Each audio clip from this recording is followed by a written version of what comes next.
أشهد أن لا إله إلا الله وحده لا شريك له وأشهد أن محمدا عبده ورسوله أما بعد فأعوذ بالله من الشيطان الرجيم بسم الله الرحمن الرحيم الحمد لله رب العالمين الرحمن الرحيم مالك يوم الدين إياك نعبد وإياك نستعين اهدنا الصراط المستقيم صراط الذين أنعمت عليهم غير المغضوب عليهم ولا الضالين. टिनि ॾींहनि खां पोइ 23 मार्च आहे. ही उहो ॾींहुं आहे जंहिं में हज़रत मसीह मऊद अलैहिस्सलातु वस्सलाम बैत जो आगाज़ फ़रमायो हो ऐं अहिड़ी तरह बाक़ायदा संदन मसीह मऊद जी दावा सां गॾु जमायत अहमदिया जो बि बुनियादु पियो. जमायत में ही ॾींहुं योम मसीह मऊद जे नाले सां मल्हायो वेंदो आहे. इन ॾींहं जी मुनासिबत सां जलसा बि थींदा आहिनि. हज़रत मसीह मऊद अलैहिस्सलातु वस्सलाम जी दावा ऐं संदन अचण जे मक़सद जे बारे में बि ॿुधायो वेंदो आहे. तंहिं करे इन हवाले सां थोरे अञा 3 ॾींहं बाक़ी आहिनि, पर अॻिलो जुमो पोइ अॻिते हलियो वेंदो. इन लाइ मां अॼु हज़रत मसीह मऊद अलैहिस्सलातु वस्सलाम जे पंहिंजे लफ़्ज़नि में तव्हां जे साम्हूं कुझु इक़्तिबास पेश कंदुसि. हिन साल शायदि अक्सर मुल्कनि ऐं जॻहुनि ते जेका अॼुकल्ह वायरस जी वबा पकड़ियल आहे, इन जे करे जलसा न थी सघनि. तंहिं करे मुंहिंजे ख़ुतबे खां अलावा MT ते बि इन हवाले सां प्रोग्राम पेश थींदा. उन्हनि खे हर अहमदी खे पंहिंजे घर में ॿुधण जी कोशिश करणु घुर्जे, पंहिंजे ॿारनि सां गॾु. हज़रत मसीह मऊद अलैहिस्सलातु वस्सलाम पाण सॻोरन सल्लल्लाहु अलैहि वसल्लम जी ग़ुलामी में संदन कम खे ऐं संदन दीन खे दुनिया में फैलाइण जे लाइ मबूस कया विया हुआ. जीअं त पाण हिकिड़े हंधि फरमाइनि था, मां पाण सॻोरन सल्लल्लाहु अलैहि वसल्लम ते दुरूद मोकिलियां थो. त पाण सॻोरन सल्लल्लाहु अलैहि वसल्लम जे लाइ अल्लाह ताला हिन सिलसिले खे क़ाइमु कयो आहे ऐं संदनि फैज़ान ऐं बरकतुनि जो नतीजो आहे जेके ही नुसरतूं थी रहियूं आहिनि. पाण फरमाइनि था, मां खोले करे चवां थो ऐं इहो ई मुंहिंजो अक़ीदो ऐं मज़हब आहे त पाण सॻोरन सल्लल्लाहु अलैहि वसल्लम जे इत्तिबा ऐं नक्श कदम ते हलण खां बग़ैर को इंसान को रूहानी फैज़ ऐं फज़ुल हासिल नथो करे सघे. पाण सॻोरन सल्लल्लाहु अलैहि वसल्लम खां जेको रूहानी फैज़ हासिल कयाऊं, इन जे करे अल्लाह ताला खेनि दुनिया जी इस्लाह जे लाइ मोकिलियो, इस्लाम जे शान शौकत खे ॿीहर दुनिया में क़ाइमु करण जे लाइ मोकिलियो. जीअं त हिकिड़े हंधि पाण फरमाइनि था, व अरसलनी रब्बी ले इस्लाहिल ख़ल्क़े,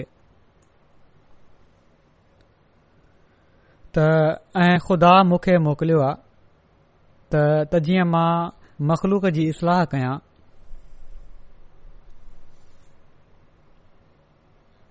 पोइ पंहिंजी बेसत जे बारे में वधीक वज़ाहत फ़रमाईंदे हज़रत मसीह मऊद अलैहिस्सलातु वस्सलाम बयानु फ़रमाइनि था त मां इन खे बार बार बयानु कंदुसि ऐं इन जे इज़हार खां मां रुकजी नथो सघां त मां उहो ई आहियां जंहिं खे वक़्त ते मख़लूक जी इस्लाह जे लाइ मोकिलियो वियो त जीअं दीन खे ताज़े तौर ते दिलनि में क़ाइमु कयो वञे। मां अहिड़ी तरह मोकिलियो वियो आहियां जहिड़ी तरह सां उहो शख़्स बाद कलीमुल्ला मर्द ख़ुदा जे मोकिलियो वियो हुयो, जंहिं जो रूह हेरोडेस जे हुकूमत जे ज़माने में वॾियुनि तकलीफ़ुनि खां पोइ आसमान ॾांहुं खयो वियो। पोइ इन ॻाल्हि जो ऐलान फ़रमाईंदे त जंहिं मसीह मौद जे अचण जी पाण सॻोरन सल्लल्लाहु अलैहि वसल्लम पेशिन गोई फ़रमाई हुई, उहो पंहिंजे वक़्त ते ज़ाहिर थियो। पाण फ़रमाइनि था, सो हाणे ए भाइरो ख़ुदा जे वास्ते धिको ऐं ॾाढा मुड़सी न कयो। ज़रूरी हुयो त मां अहिड़ियूं ॻाल्हियूं पेश कयां हा जंहिं जे समझण में तव्हां खे ग़लती लॻल हुई।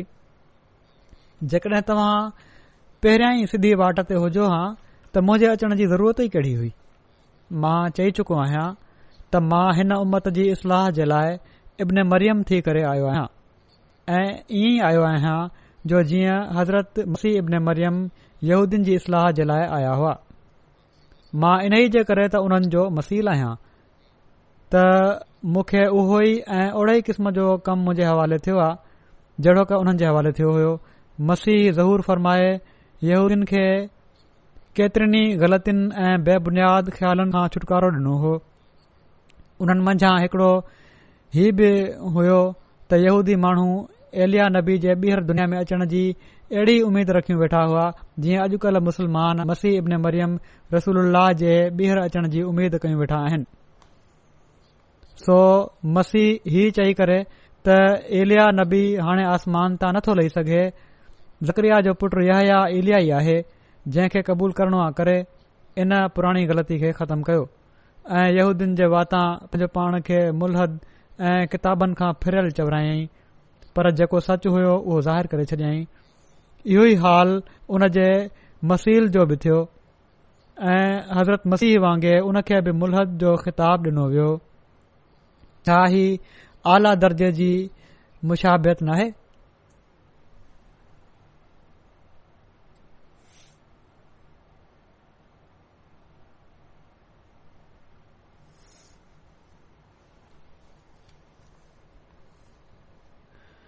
ऐं सिर्फ़ मुसलमाननि जे लाइ न, ऐं पर हज़रत मसीह मऊद अलैहिस्सलाम हर क़ौम ऐं मज़हब खे पंहिंजी बेसत जी अहमियत ॿुधाई आहे। जीअं त हज़रत मसीह मऊद अलैहिस्सलाम हिकिड़े हंधि फ़रमाइनि था त हीउ बि वाज़े हुजे त मुंहिंजो हिन ज़माने में ख़ुदा ताला तरफ़ां अचणु सिर्फ़ मुसलमाननि जी इस्लाह जे लाइ न आहे, ऐं पर मुसलमाननि ऐं हिंदुनि ऐं ईसाइन टिनी क़ौमुनि जी इस्लाह मंज़ूर आहे। ऐं जहिड़ो की ख़ुदा मूंखे मुसलमाननि ऐं ईसाइन जे लाइ मसीह मौद करे मोकिलियो आहे, अहिड़ो ई मां हिंदुनि जे लाइ अवतार तौरु आहियां ऐं मां 20 सालनि खां या उन खां कुझु वधीक सालनि खां इन ॻाल्हि खे शुहरत ॾेई रहियो आहियां त मां उन्हनि गुनाहनि खे ख़तमु करण लाइ जिन सां ज़मीन भरिजी वई आहे, जहिड़ो की मसीह इब्न मरियम जे रंग में आहियां, अहिड़ो ई राजा कृष्ण जे रंग में बि आहियां, जेको हिंदू मज़हब जे सभिनी अवतारनि मां हिकिड़ो वॾो अवतार हो। या हीअं चवणु घुर्जे त रूहानी हक़ीक़त जी रुखां मां उहो ई आहियां। ही मुंहिंजे ख़्याल ऐं क़यास सां नाहे, ऐं पर उहो ख़ुदा जेको ज़मीन ऐं आसमान जो ख़ुदा आहे उन ई मूं ते ज़ाहिर कयो आहे। ऐं हिकु भेरो न पर केतिरा ई भेरा मूंखे ॿुधायो अथई त तूं हिंदुनि जे लाइ कृष्ण ऐं मुसलमाननि ऐं ईसाइन जे लाइ मसीह मौद आहीं। मां ॼाणा थो त जाहिल मुसलमान इन खे ॿुधी तुर्त ई चवंदा त हिकड़े काफ़र जो नालो पंहिंजे मथां वठी कुफर खे वाज़े तौर ते क़बूल कयो अथई, पर हीअ ख़ुदा जी वही आहे जंहिं जे इज़हार खां बग़ैर मां नथो रही सघां। ऐं अॼु हीउ पहिरियों ॾींहुं आहे जो अहिड़े वॾे मेड़ में इन ॻाल्हि खे मां पेश कयां थो, छो त जेके माण्हू ख़ुदा तरफ़ां हूंदा आहिनि उहे कंहिं मलामत करण वारे जी मलामत खां नाहिनि डिॼंदा। ही पाण लेक्चर सियालकोट में फरमायाऊं, जिथे पाण ही ख़िताब मुसलमाननि ऐं हिंदुनि जे हिकड़े तमामु वॾे मेड़ में ही ॾिनो हुयो लेक्चर। पोइ पंहिंजी बेसत जी अहमियत बयानु कंदे हज़रत मसीह मऊद अलैहिस्सलाम बयानु फरमाइनि था इंसान जेको कुझु अल्लाह ताला जे हुकुम जी मुखालफ़त कंदो आहे उहो सभु गुनाह जो सबबु थी वेंदो आहे। हिकड़ो मामूली सिपाही सरकार पारां को परवानो खणी ईंदो आहे त उन जी ॻाल्हि न मञण वारो मुजरिम करार ॾिनो वेंदो आहे ऐं सज़ा मिलंदी अथसि। मजाज़ी हाकमनि जो हीउ हाल आहे त अहकमुल हाकमीन तरफ़ां अचण वारी जी बेइज़ती ऐं बेक़दरी करणु केतिरे क़दुरु अदूल हुकमी अल्लाह ताला जी आहे। ख़ुदा ताला ग़यूर आहे। उन मसलिहत जे मुताबिक़ बिल्कुलु ज़रूरत महल बिगड़ियल सदी जे मुंड में हिकड़ो माण्हू मोकिलियो त जीअं हू माण्हुनि खे हिदायत ॾांहुं छॾे। उन जी सभिनी मसलिहतुनि खे पेरनि हेठां चिभाटणु हिकड़ो वॾो गुनाह आहे। वरी पाण फरमाइनि था त इंसान जो अकुल ख़ुदा ताला जी मसलिहत सां नथो रलिजी सघे। माण्हू कहिड़ी शइ आहे जेको अल्लाह ताला जी मसलिहत खां वधीक करे सम्झ रखण जी दावा करे। ख़ुदा ताला जी मसलिहत हिन वक़्तु बदीही ऐं अजला आहे। पाण फरमाइनि था त इस्लाम मां पहिरियां हिकड़ो शख़्स बि मुर्तद थी वेंदो हुयो। पंहिंजे ज़माने जी ॻाल्हि फरमाए रहिया आहिनि त हिकड़ो हुल मची वेंदो हुयो। हाणे इस्लाम खे अहिड़ो पेरनि हेठां चिभाटियो वियो आहे जो 1 लख मुर्तद मौजूदु आहे। वरी पाण फरमाइनि था त इस्लाम जहिड़े मुक़दस मुतहर मज़हब ते एतिरे क़दुरु हमला कया विया आहिनि जो हज़ारें लखें किताब पाण सॻोरनि सलम खे गारियुनि सां भरियल छापिया वञनि था। कुझु रिसाला केतिरनि ई करोड़ ताईं छपजनि था। इस्लाम जे बरख़िलाफ़ जेको कुझु छपजे थो जेकॾहिं सभिनी खे हिकड़े हंधि गॾु कयो वञे त हिकड़ो वॾो जबल थो बणिजे।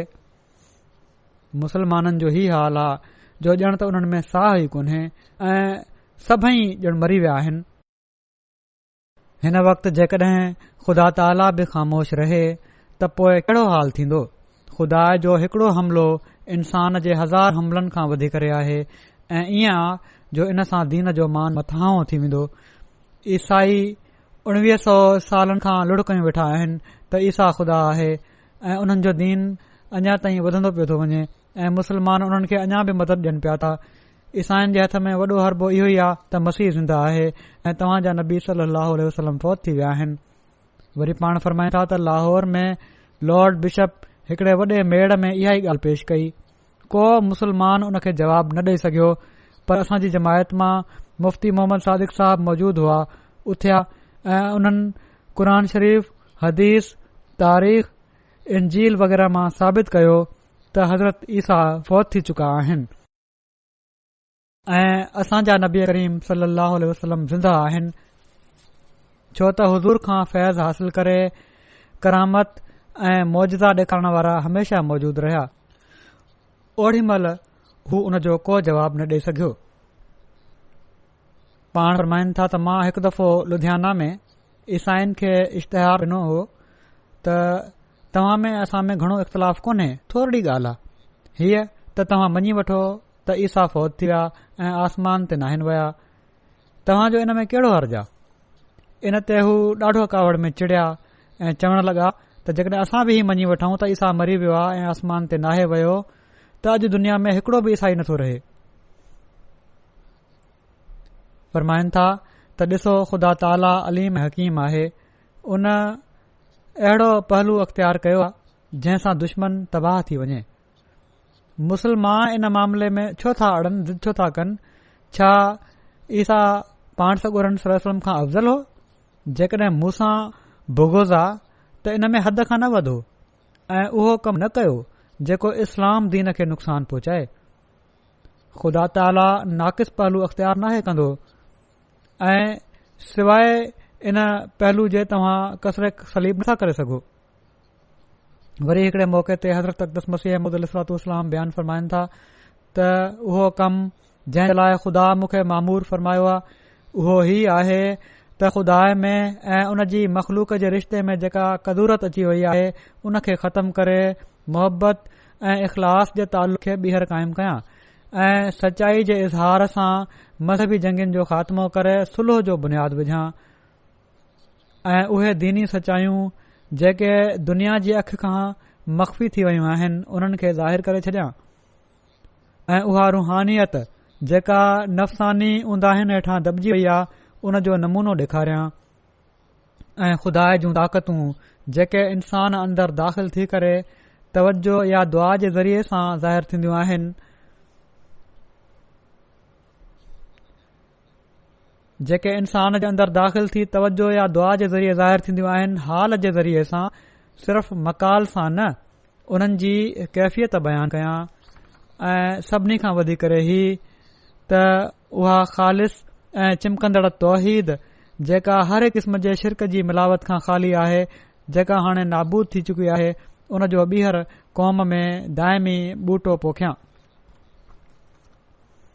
ऐं ही सभु कुझु मुंहिंजी कुवत सां न थींदो ऐं पर उन ख़ुदा जी ताक़त सां थींदो जेको आसमान ऐं ज़मीन जो ख़ुदा आहे मां ॾिसां थो त हिकु पासे त ख़ुदा पंहिंजे हथ सां मुंहिंजी तरबियत फ़रमाए ऐं मूंखे पंहिंजी वही सां शर्फ़ बख़्शे मुंहिंजी दिलि खे ही जोश बख़्शियो आहे त मां अहिड़े क़िस्म जी इस्लाहुनि जे लाइ उथी बीहां ऐं ॿिए पासे उन दिलियूं बि तयार कयूं आहिनि जेके मुंहिंजिन ॻाल्हियुनि खे मञण जे लाइ मुस्तैद हुजनि मां ॾिसां थो त जॾहिं खां ख़ुदा मूंखे दुनिया में मामूर करे मोकिलियो आहे उन ई वक़्त खां दुनिया में हिकड़ो अज़ीम इनकलाब थी रहियो आहे ही संदन लेक्चर लाहौर हो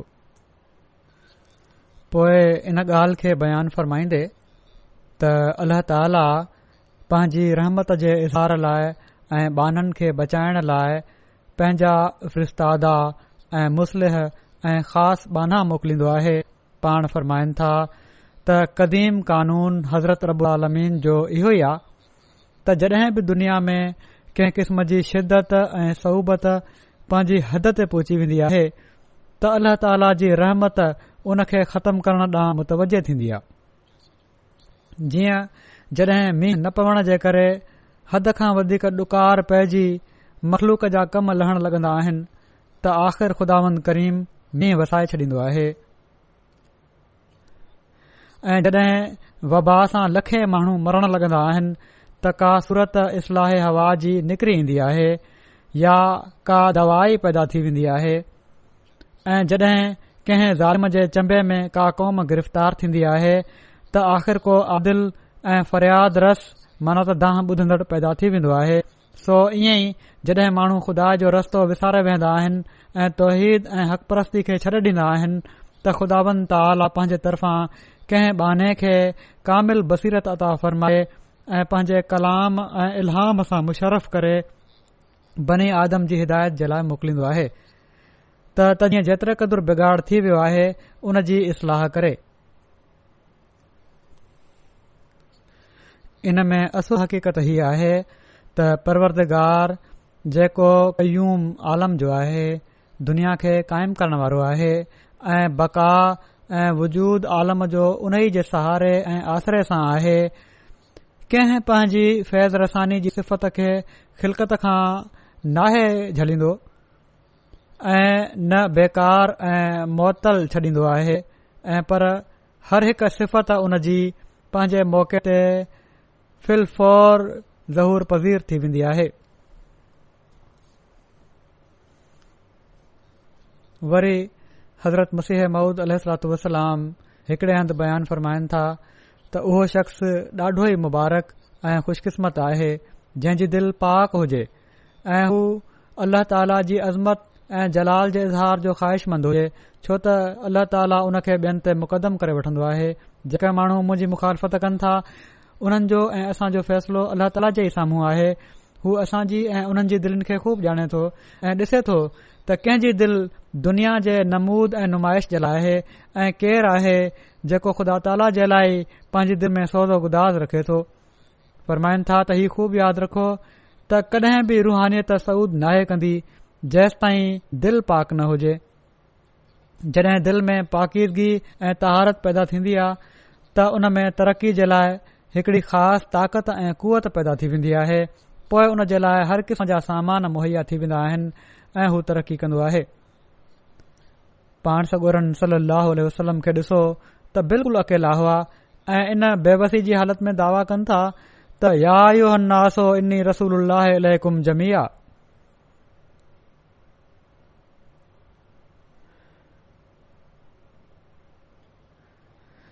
केरु ओड़ी महिल सोचे सघे पियो त हीअ दावा अहिड़े निधड़के शख़्स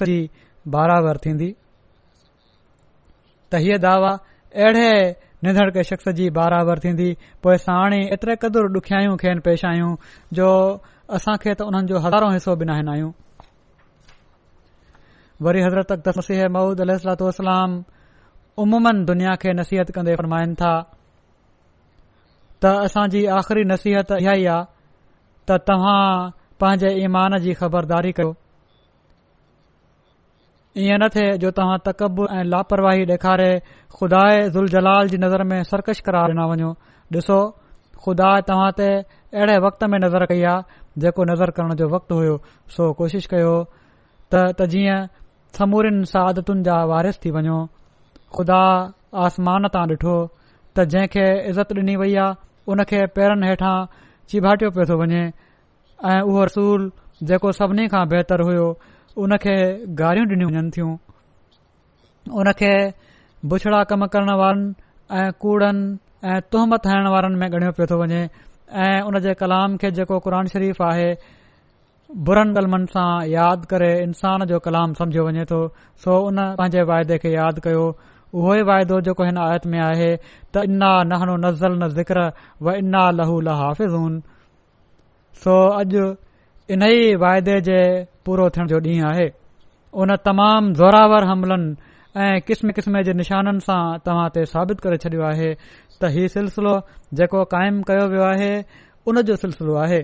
छा तव्हां जी अखियुनि अहिड़ा क़ती ऐं यकीनी तौर ते उहे ख़ुदा ताला जा निशान ॾिठा हुआ जेके हाणे तव्हां ॾिठा?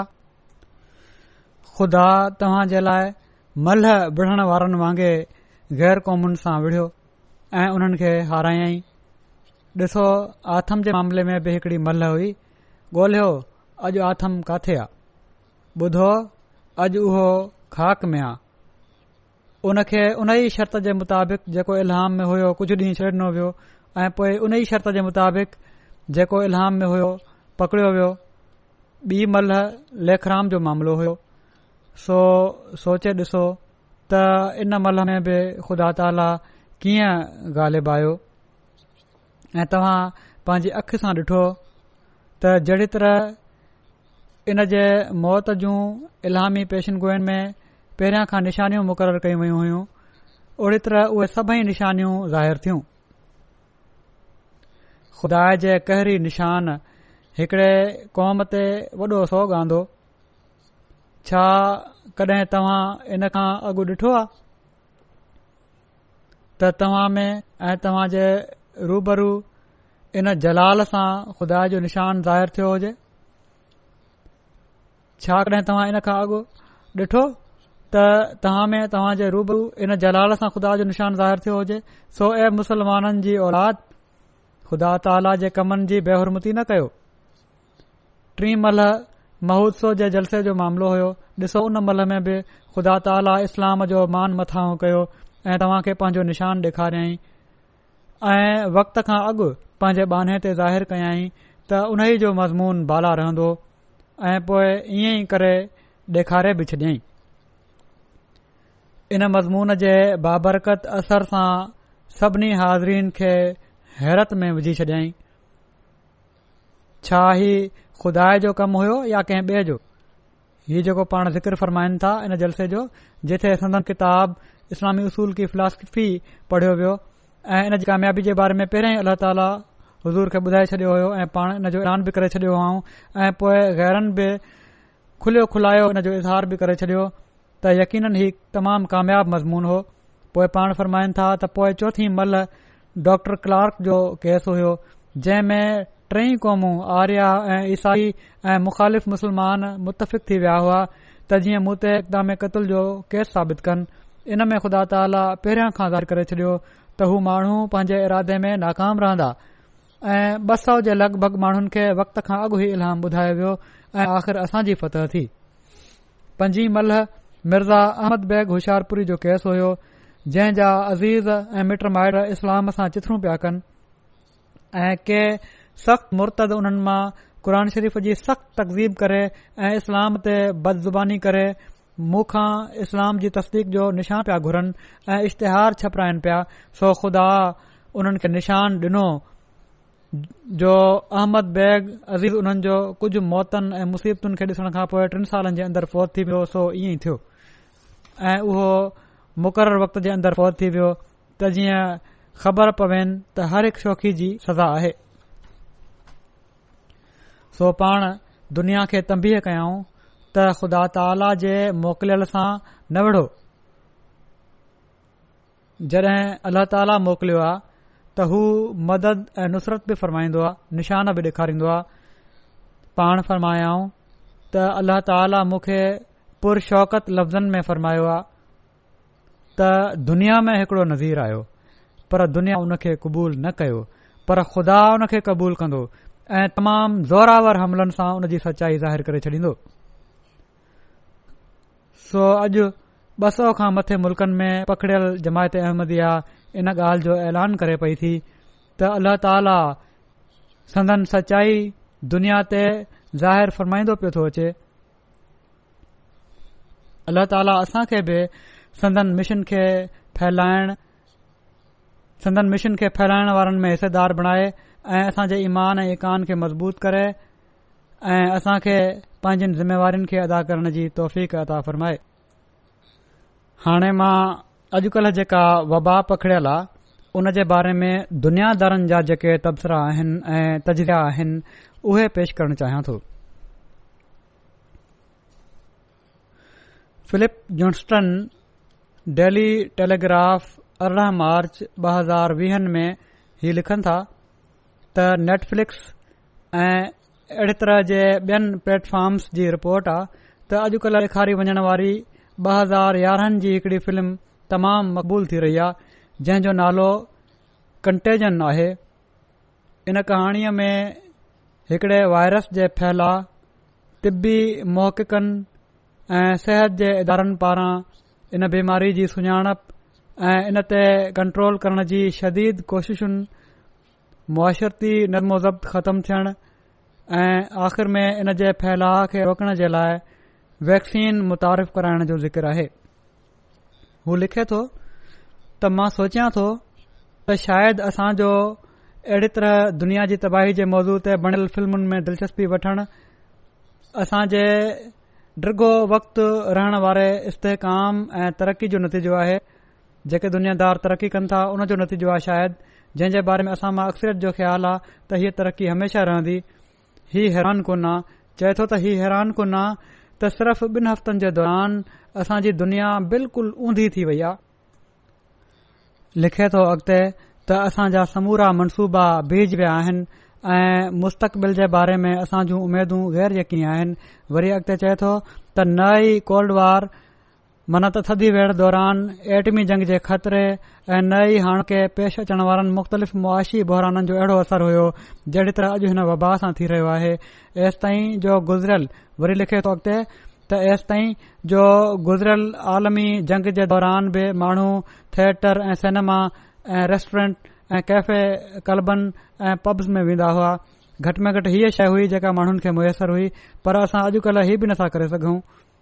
वरी चवे थो त असां मां केतिरा ई जेके ॿी महाभारी लड़ाई खां पोइ जा पलियल वॾा थियल आहिनि, असां माण्हुनि हमेशा ख़ुशहाली, इस्तेहकाम ऐं इत्मिनान जी तवको कई आहे जंहिंजो पहिरियुनि नसलुनि कॾहिं बि तसवुर बि न कयो हुयो ऐं न ई उहे माण्हू अहिड़े हालात में हुआ जो इन जे बारे में सोचनि।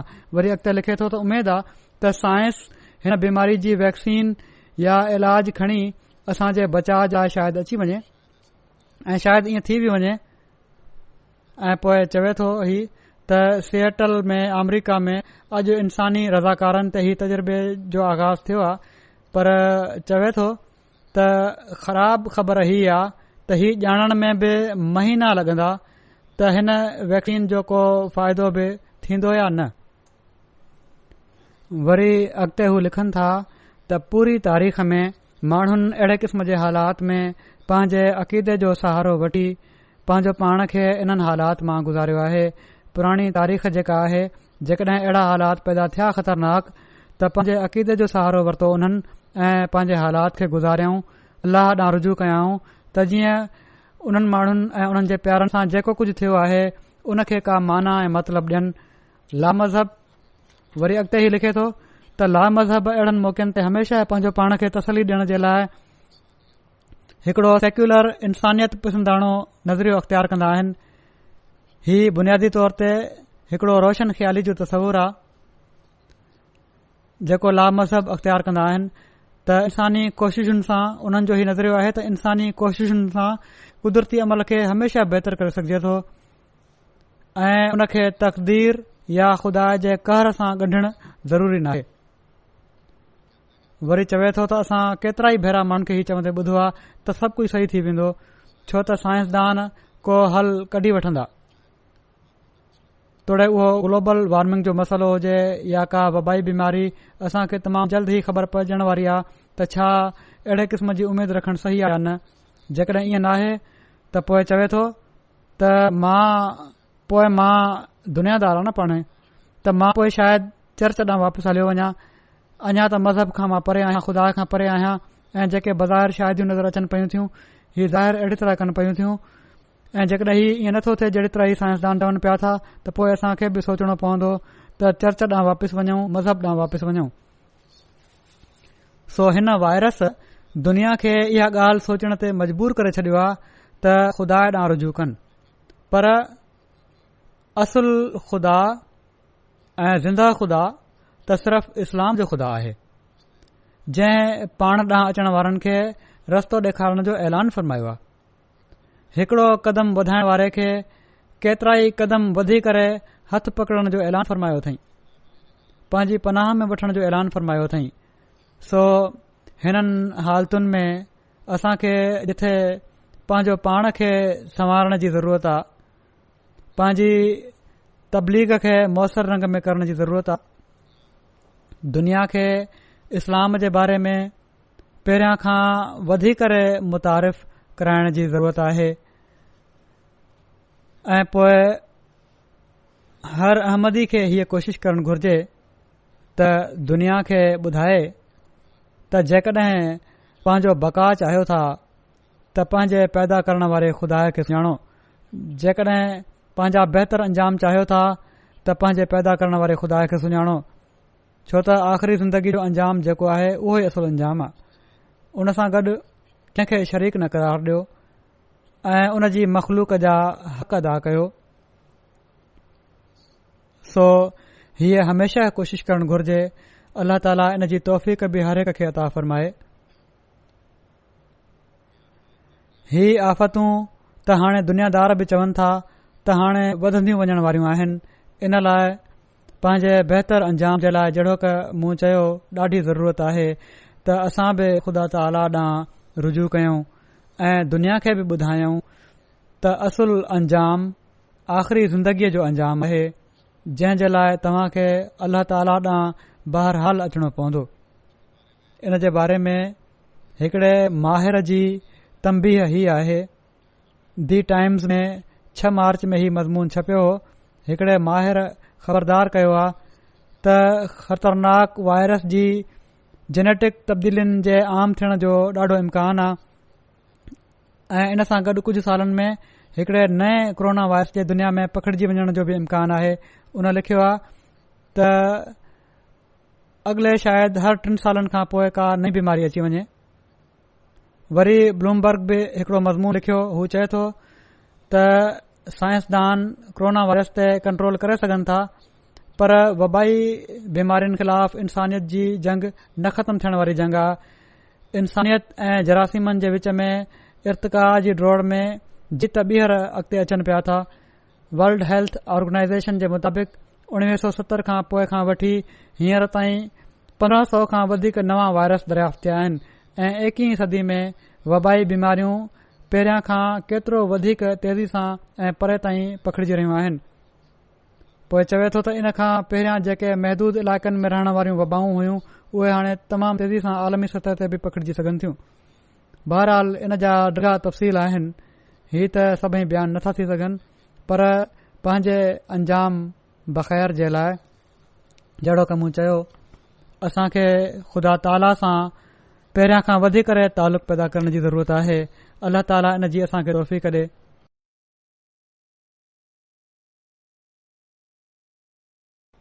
कोरोना जी वबा जे बारे में पहिरियां बि मां हिदायत ॾेई चुको आहियां, यादगिरी बि कराए छॾियां, छो त हाणे ही सॼी दुनिया में तमामु तेज़ी सां पखिड़िजी रहियो आहे ऐं हिते बि इन जो असरु तमामु घणो थी रहियो आहे। हाणे हुकूमत बि इन ॻाल्हि ते मजबूर थी वई आहे त क़दम खणे ऐं वधीक सख़्तु क़दम खणे, वॾा क़दम खणे।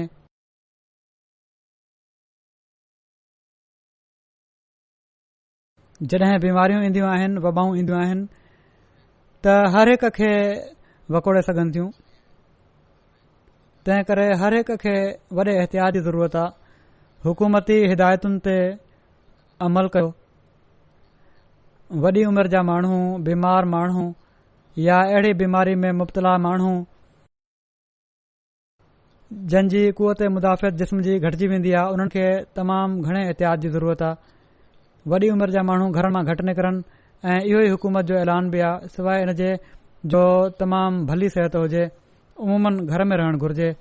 मस्जिद में अचण में बि एहतियात कयो। हिते जुमो बि पंहिंजे इलाइक़े जी मस्जिद में पढ़ो ऐं अॼोकी हितां जी हाज़िरी मां बि लॻे थो त अक्सर माण्हू जुमो पंहिंजे पंहिंजे इलाइक़नि में ई पढ़नि पिया था।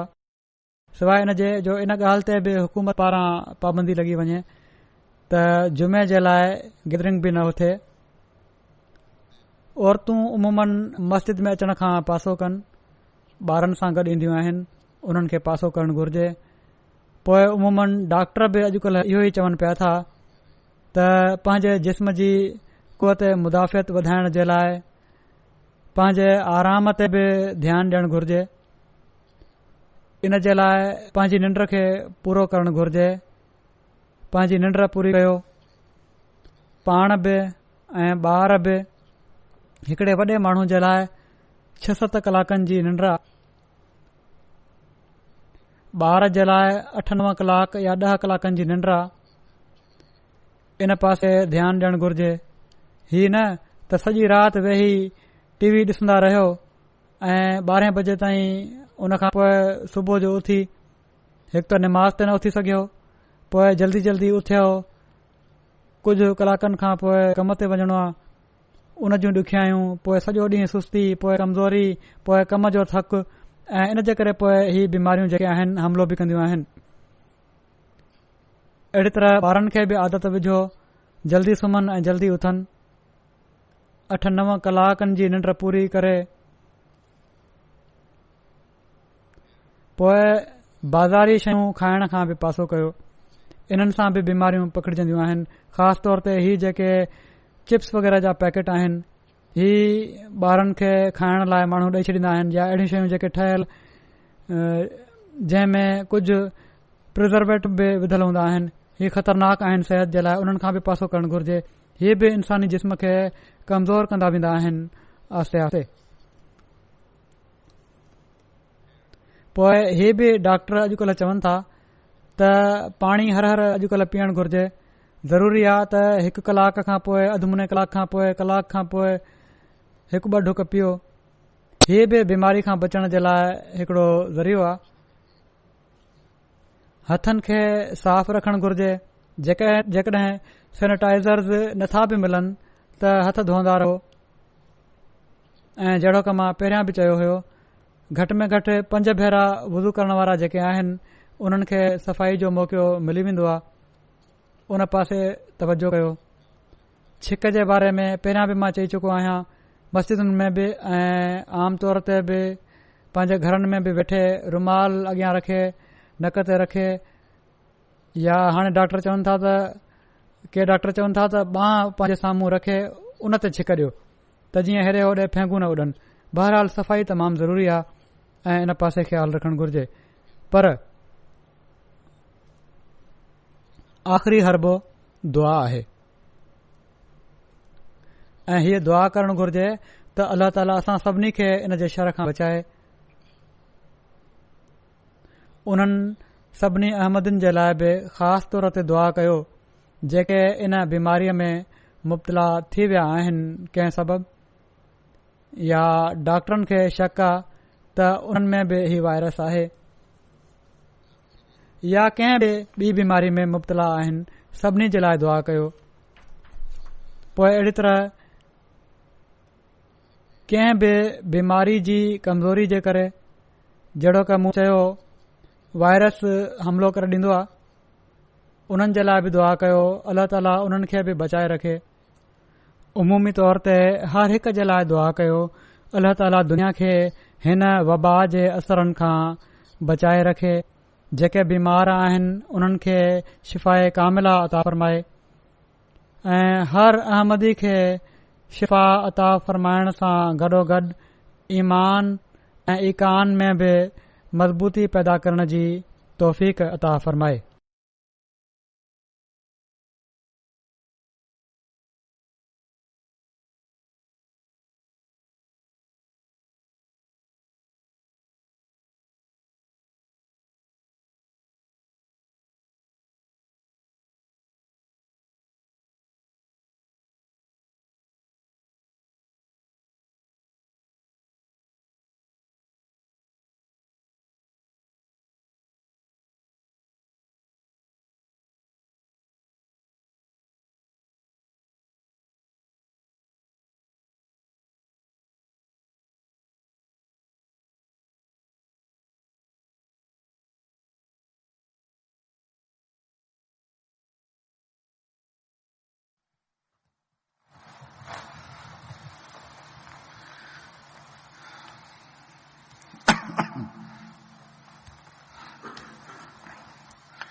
الحمد لله نحمده ونستعينه ونستغفره ونؤمن به ونتوكل عليه ونعوذ بالله من شرور أنفسنا ومن سيئات أعمالنا من يهده الله فلا مضل له ومن يضلل فلا هادي له ونشهد أن لا إله إلا الله ونشهد أن محمدا عبده ورسوله عباد الله رحمكم الله إن الله يأمر بالعدل والإحسان وإيتاء ذي القربى وينهى عن الفحشاء والمنكر والبغي يعظكم لعلكم تذكرون اذكروا الله يذكركم وادعوه يستجب لكم ولذكر الله أكبر